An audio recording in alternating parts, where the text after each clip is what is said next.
We settled in a small college town and opened a practice in a small college town.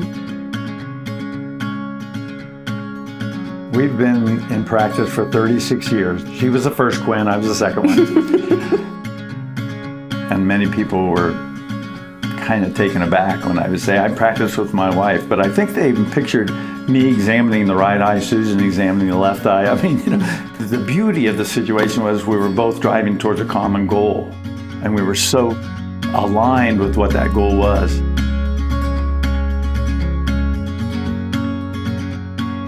And then Dr. Shane Foster became an owner 10 years ago and became Drs. Quinn, Foster, and Associates. We've known Shane since he was a school-age child. He was a patient here. His family were patients at the practice. He asked if he could work in our practice when he was in high school. Yeah, so I guess I do look to Tom and Susan as my optometry parents. I've been with this practice 11 years.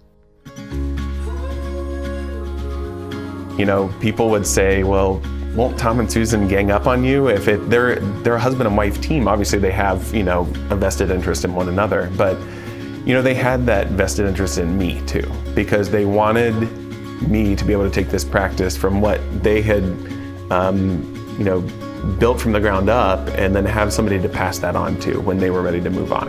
And I can't tell you how proud I am of him. And he represents the future, and he's just been such a wonderful partner, and his vision aligns beautifully with ours. We have the gift of getting to know our patients.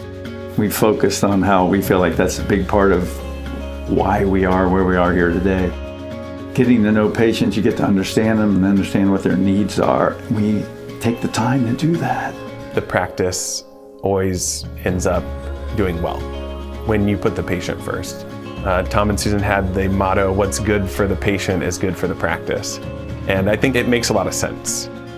The 12 people that work in our practice whose name is not on the door have the kind of ownership in the patients we serve and the job they do that owners have.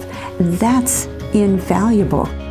I've gotten to that level in my career where I'm actually owning a practice and operating the practice and making the decisions and making changes to try to keep moving that practice forward. So it's interesting, when we were awarded best practice, one of the best practices in the country, for us, it's interesting because it's just what we do every day. It's what we've grown to be, and we don't think about it. It's just the right thing to do.